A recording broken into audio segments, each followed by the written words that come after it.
The morning started like any other Tuesday for Captain Kim Tae-ho aboard the International Space Station.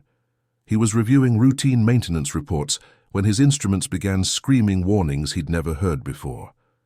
The space around Earth's outer rim was rippling like water, bending and twisting in ways that made his eyes hurt to watch. "Control, this is ISS. We're seeing some kind of massive distortion near the edge of our solar system," Tae-ho radioed down. To Houston, his voice steady despite the cold fear creeping up his spine. Dr. Park Min-ah was grabbing her morning coffee in Seoul's Defense Monitoring Center when every screen in the room exploded with alerts. She nearly dropped her mug as the data flooded in. Whatever was happening out there was bigger than anything they'd ever recorded. The energy readings were off the charts, like someone had just torn a hole in space itself. Then they came through. Ship after ship after ship, emerging from what looked like a wound in reality. Not dozens, not hundreds. 50,000 vessels of impossible size and beauty, their crystalline hulls catching starlight like deadly jewels. Each one was larger than Earth's biggest aircraft carriers, and they moved with the precision of a perfectly choreographed dance. President Lee Dong-soo was in a budget meeting when his security chief burst through the doors without knocking. The look on the man's face told him everything he needed to know before a single word was spoken. Within minutes, Lee was in the Situation Room, staring at screens showing the most terrifying sight in human history. The alien fleet wasn't rushing toward Earth like some Hollywood movie. They moved with the calm confidence of beings who had done this many, many times before. There was something almost boring about their approach, like they were following a checklist they'd memorized long ago. Commander Velthar stood on the bridge of his flagship, the Eternal Conquest, reviewing the tactical display with mild interest. Another primitive world, another easy conquest. His officers moved around him with practiced efficiency, preparing for what would surely be the shortest campaign in recent memory. The humans hadn't even figured out how to leave their own solar system properly. This would be over by dinner time. Backed. On Earth, General Yoon Jae-min was frantically coordinating with military leaders across the globe. Every nation's most advanced weapons were being prepared, but even as they worked, everyone knew the truth that no one wanted to say out loud. Their best missiles, their strongest warheads, their most advanced fighter jets, they were all toys compared to what was coming toward them. News anchor Choi So-ra had been preparing for her regular evening broadcast when the emergency bulletin came through. She'd reported on wars and disasters before, but nothing had prepared her for this moment. How do you tell 7 billion people that humanity might not see another sunrise? "Ladies and gentlemen," she began, her professional composure barely holding, "we're receiving reports of an enormous fleet of unidentified vessels entering our solar system. The first attack came without warning, not on Earth itself, but on everything humanity had built in space. Every satellite, every space station, every lunar mining facility, they all disappeared in flashes of blue light. The aliens were cleaning house, removing humanity's eyes and ears with surgical precision." Dr. Kang Hee-won watched from her observatory as the moon's research stations simply vanished. One moment they were there, the next they were glowing dust. The aliens weren't using explosions or missiles. They had weapons that turned matter into light, and they wielded them with the casual ease of someone sweeping crumbs off a table. The scary part wasn't the destruction. It was how methodical it all seemed. The aliens weren't angry or excited. They were just working through a routine, like exterminators clearing out an infestation. Humanity wasn't even worth getting emotional about. Within 6 hours, Earth was completely cut off from space. No communication satellites, no GPS, no early warning systems. The planet was blind and deaf, exactly as the aliens intended. They'd done this dance before, and they knew all the steps. Commander Velthar's tactical officer approached with the standard report. "All orbital assets eliminated, sir. The planet is isolated and defenseless." "Excellent," Velthar replied without looking up from his datapad. "Prepare the surrender demand, standard template. We'll give them the usual 72 hours to make the obvious choice." But down on Earth, something was happening that the Vorthak Empire had never encountered in their conquest of 900 worlds. In secret bunkers and hidden facilities across the globe, machinery that had been waiting silently for decades was finally powering up. Lights were coming on in places that weren't supposed to exist. Minister Han Soo-jin stood in one such facility, watching technicians who'd trained their entire lives for this moment. "Are we really going to do this?" she whispered. The lead technician, a man who'd spent 40 years preparing for this day, simply nodded. "They want our surrender. They're about to learn what that actually means." The message came at exactly noon, Greenwich Mean Time. Every functioning radio, television, and communication device on Earth crackled to life simultaneously. The voice that emerged was cold, mechanical, and spoke in broken versions of dozens of human languages all at once. "Primitive species of the third planet," the transmission began, each word pronounced with the rhythm of someone reading from a script they'd used countless times before. "You're now property of the Vorthak Empire. You have 72 of your time units called hours to surrender completely. Resistance will result in total elimination." President Lee Dong-soo sat in the emergency bunker beneath Seoul, surrounded by advisors whose faces had gone pale. The ultimatum was exactly what every science fiction movie had predicted, but hearing it in real life made his blood run cold. 72 hours to decide the fate of humanity. "Can we even respond to them?" he asked his communications chief. "We're trying, sir, but they're not accepting any incoming signals. It's like shouting at a brick wall." Minister Han Soo-jin had been awake for 36 hours straight, desperately, attempting to establish some kind of dialogue with the alien fleet. She'd assembled the world's best linguists, diplomats, and scientists, but every attempt at communication was met with silence. The aliens weren't interested in talking. They were just waiting for humanity to make the only choice they believed was possible. Dr. Kang Hai-won worked frantically in her makeshift laboratory, analyzing the quantum signatures she was detecting from the alien ships. What she found made no sense according to everything humans understood about physics. The alien vessels were somehow existing in multiple dimensions at once, their energy readings fluctuating in patterns that suggested technology thousands of years ahead of Earth's capabilities. "It's like they're not entirely in our reality," she explained to General Yoon Jae-min during their emergency video conference. "Their ships are phasing in and out of normal space-time. That's why our weapons won't work against them. You can't hit a target that's only partially there." Meanwhile, Commander Veltar was growing increasingly irritated. Most primitive species either surrendered immediately or launched pathetic attacks within the first day. These humans were doing neither. They were just waiting. It was unusual, behavior that didn't fit any pattern in the Vorthak Conquest Manual. "Sir," his communications officer reported, "the humans are attempting to establish dialogue. Same messages repeating across multiple frequencies. They're offering resources, technology sharing, peaceful coexistence." Velthar barely looked up from his tactical display. "Standard primitive response. Ignore it. They'll either surrender or we'll proceed with standard cleansing protocols." Down on Earth, Admiral Song Woo-seok was coordinating what appeared to be humanity's final military preparations. Every nation had agreed to pool their resources, putting aside centuries of conflict to face this common threat. It was the first time in human history that every country on Earth was working toward the same goal. But even as they prepared their most advanced weapons, everyone knew the truth. The aliens had destroyed humanity's space assets with casual ease. Earth's most powerful nuclear weapons would probably bounce off their shields like raindrops. News anchor Choi So-ra had been broadcasting continuously for 48 hours, keeping the world informed as the deadline approached. She'd watched society transform in ways that amazed her. Instead of panic and chaos, people were helping each other. Families were reuniting. Old enemies were making peace.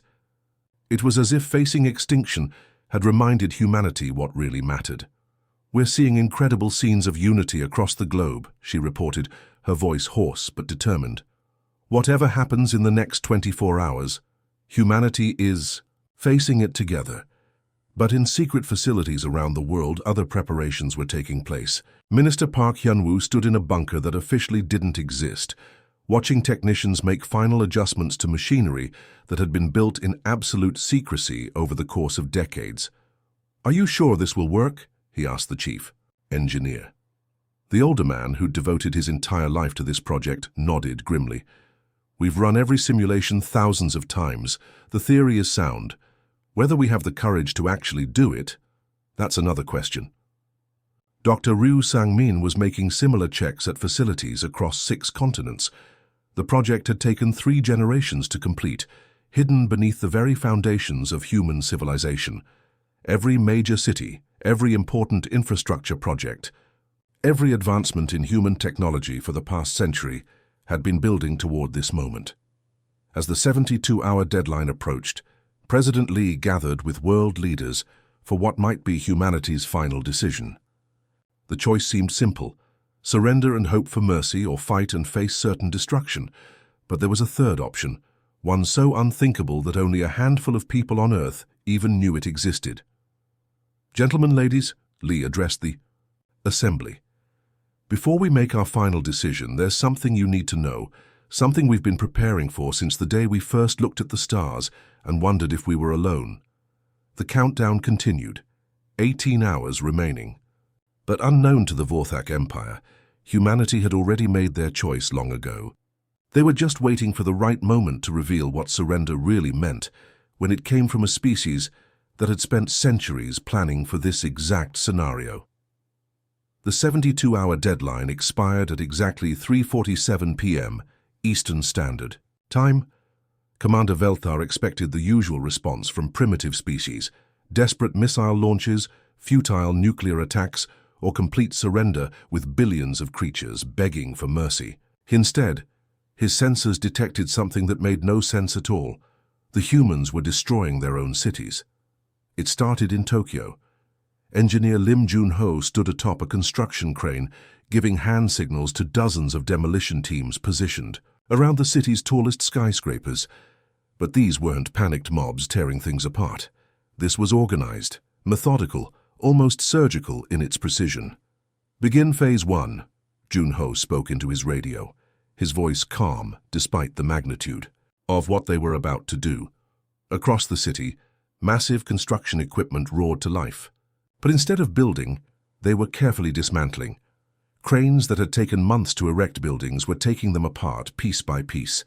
Every beam, every panel, every component was being removed with the same care used to assemble them. In the first place, Commander Velthar's tactical officer rushed to his station. "Sir, we're detecting massive structural changes on the planet's surface. The humans appear to be destroying their own infrastructure." "Show me," Velthar ordered, his confusion evident even through his translator. The main display showed scenes from across Earth that defied all logic. In New York, Seoul, London, and Mumbai, humans were systematically taking apart their greatest achievements. But they weren't running or screaming. They moved with purpose, following some predetermined plan that seemed to involve turning their entire civilization into rubble. Dr. Park Minna monitored the global operation from her command center, watching as cities she'd known her entire life disappeared in a matter of hours. "Tokyo is 90% complete," she reported to the coordinating committee. "Seoul will finish in 6 hours. London reports they're ahead of schedule." What the aliens couldn't understand was that this wasn't destruction. It was construction in reverse. Every building being taken apart had been designed for this moment. Every street, every structure, every piece of urban infrastructure had been built with hidden purposes that were only now being revealed. In Mumbai, families evacuated their homes in orderly lines, carrying only small bags. There was no panic, no chaos.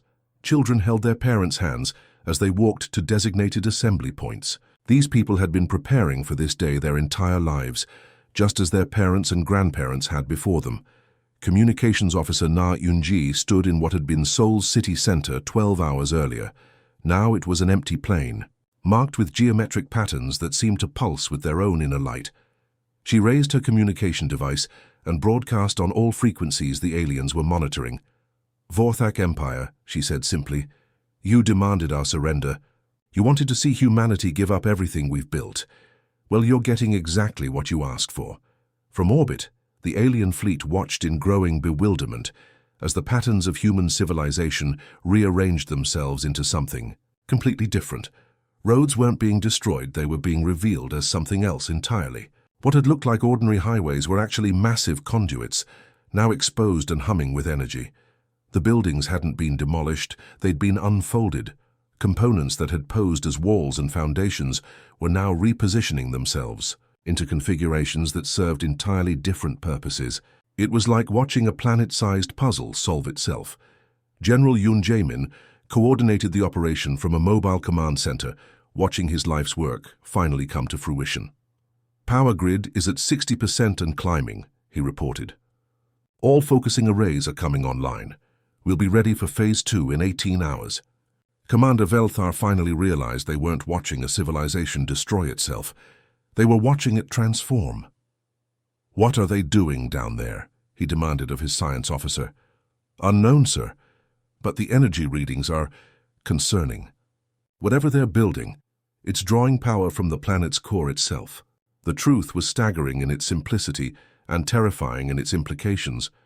For 300 years, humanity had been building a weapon, not hidden beneath their cities or disguised as something else. Their cities were the weapon. Every skyscraper had been a component. Every road had been a power conduit.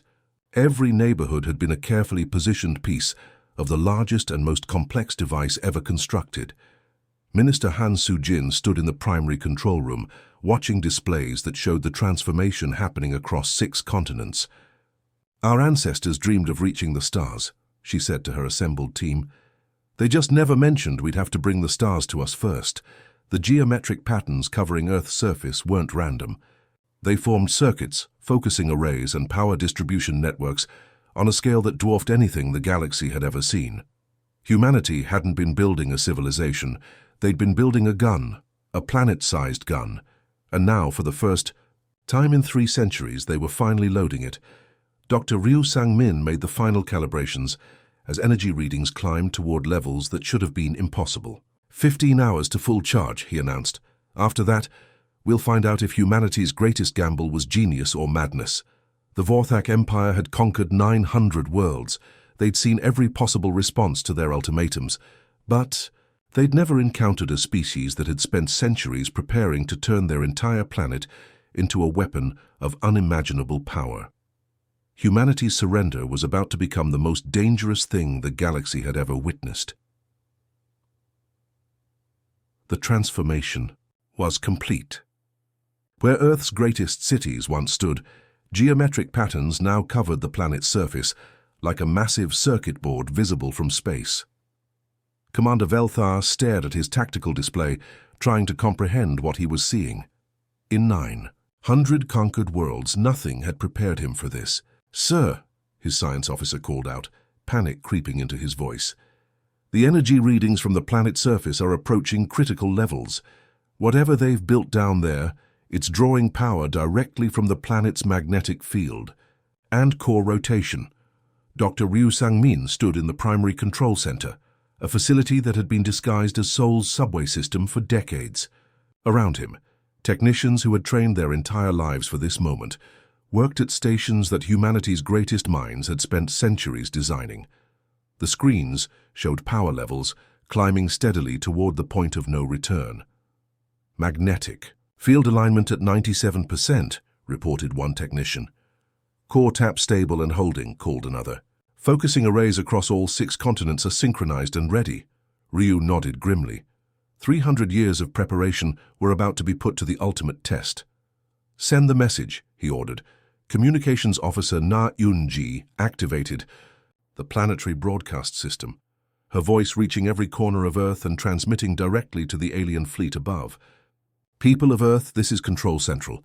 Project Starbreaker is now active. All personnel should take positions for final phase initiation." But the real message was meant for the aliens. "Vorthak Empire," Na Eun-ji continued, her voice steady. "Despite the magnitude of what was about to happen, you came to our world expecting to find a primitive species. You were right about one thing. We are primitive.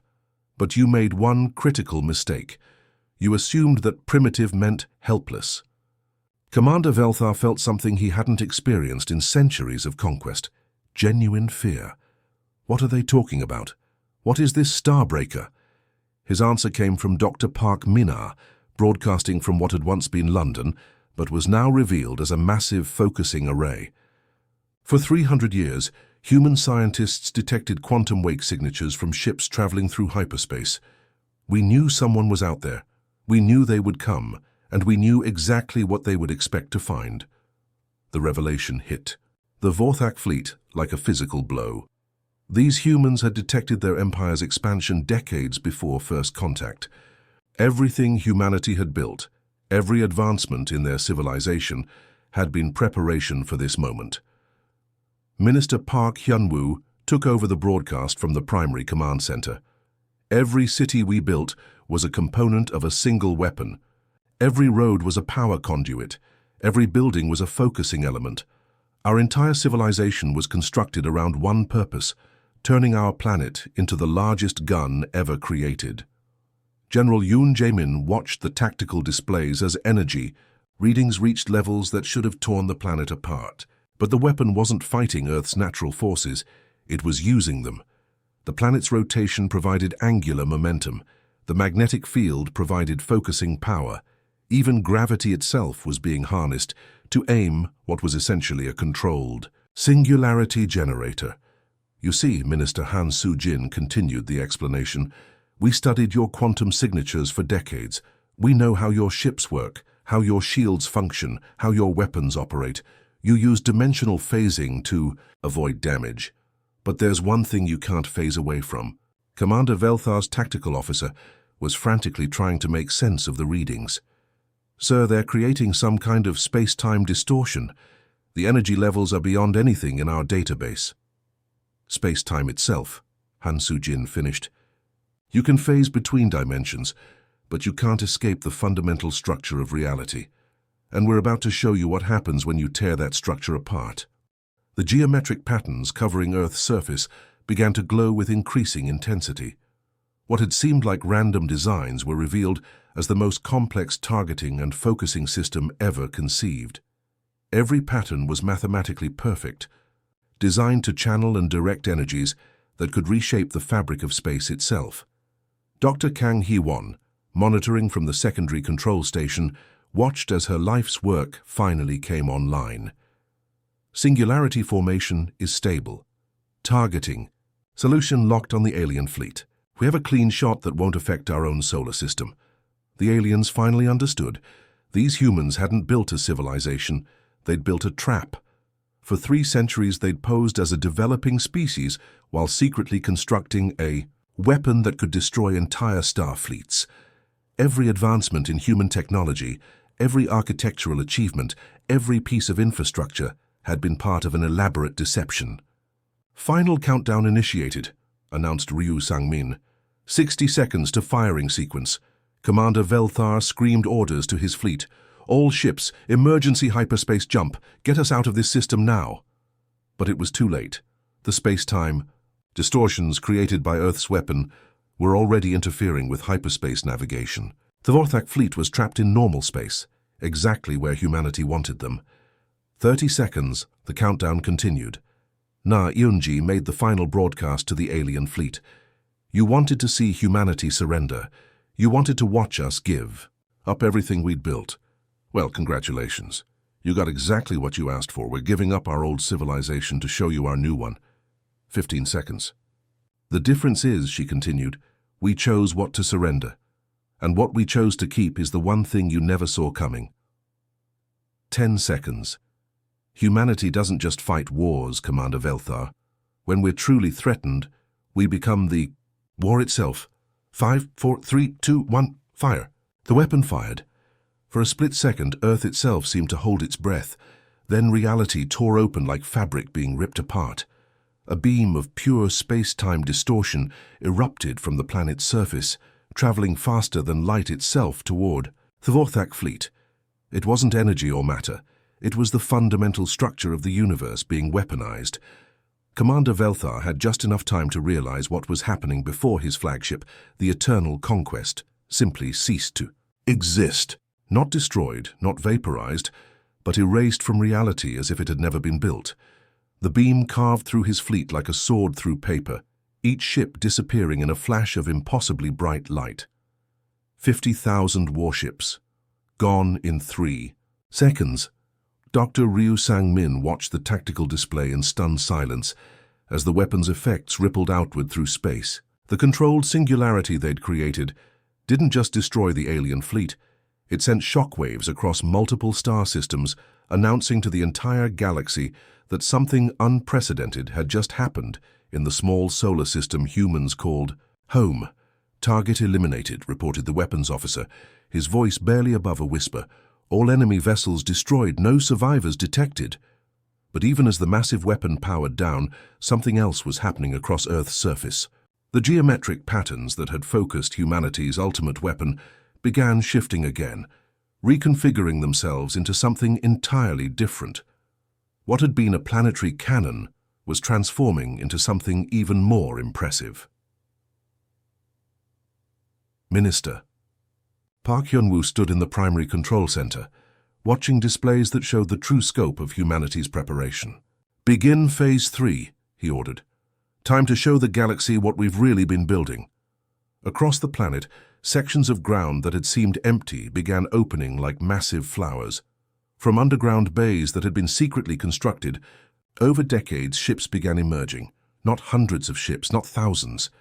Tens of thousands of vessels, each one incorporating technology that humanity had developed while pretending to be a primitive species.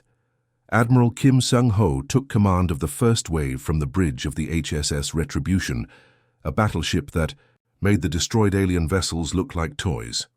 "All ships, this is Admiral Kim. You know what we're here to do. Time to return the favor." The ships weren't just advanced, they were impossible. Humanity had spent 3 centuries reverse engineering quantum signatures from alien vessels, developing technology that surpassed even the Vorthak Empire. While the galaxy thought Earth was struggling to reach its own moon, humans had been building a fleet capable of conquering star systems. General Yoon Jae-min coordinated the launch from his command center, watching as humanity's true military might finally reveal itself. First wave deployment complete, second and third waves launching in 6 hours. Target, Vorthak Home System. News anchor Choi So-ra, who had spent days reporting on humanity's apparent doom, now found herself announcing the most incredible reversal in galactic history. "Citizens of Earth, what you're witnessing is the culmination of the greatest deception in human history. For 300 years, our species has been preparing for this day." The secret was staggering in its complexity. Every major human achievement for the past 3 centuries had been part of an elaborate act. The space program that seemed to struggle reaching orbit had actually been testing interstellar drive systems. The internet that connected Earth's computers had been a testing ground for quantum communication networks. Even humanity's apparent conflicts and wars had been training exercises for the real battle they knew was coming. Dr. Park Min-ah explained the truth in a broadcast that reached every corner of the globe. "We detected alien quantum signatures in 1692. For over 300 years we've known this day would come. Every generation of humans has lived their entire lives preparing for the moment when we'd face our first galactic threat." The planning had been incredible. Children were raised not knowing the true purpose of their civilization, but still contributing to it. Scientists worked on projects they thought were for peaceful purposes, never realizing they were building components for the ultimate weapon. Even the leaders of nations often didn't know the full scope of what humanity was preparing. Captain Oh Jun-sik led the advanced scouts toward Vorthak space, carrying with him the same ultimatum that had been delivered to Earth just days earlier. But now it was humanity making the demands. "Vorthak Empire, you have 72 hours to surrender completely. Resistance will result in total elimination." The response from across the galaxy was immediate and terrifying. Species that had seemed unbeatable for millennia suddenly found themselves facing an enemy they'd never expected. The humans they'd dismissed as primitive had just demonstrated technology that surpassed anything the known galaxy possessed. Director Bae Young-hee coordinated humanity's expansion from Earth's primary command center, watching as reports came in from across the galaxy. "Vorthak colonies are surrendering without resistance. The Zelkron Federation is requesting immediate peace talks. The Kithara Empire has gone into full defensive posture." But the message humanity sent to the galaxy wasn't one of conquest. It was something far more terrifying, a demonstration that appearances could be deadly deceptive. Minister Han Soo-jin made the final broadcast, her words echoing across thousands of star systems. To every aggressive species in the galaxy, remember this day. Remember that the species you thought was helpless had been watching you for centuries. Remember that humanity's greatest weapon isn't our technology. It's our patience. The galaxy would never be the same. The species that had seemed the weakest had revealed themselves as the most dangerous predators in known space. And every aggressive empire now faced the same question that had once been posed to Earth: surrender or face the unthinkable. Humanity had learned the most important lesson in galactic politics. Sometimes the best defense is letting your enemies think you're defenseless, right up until the moment you prove them catastrophically wrong. The age of human expansion had begun.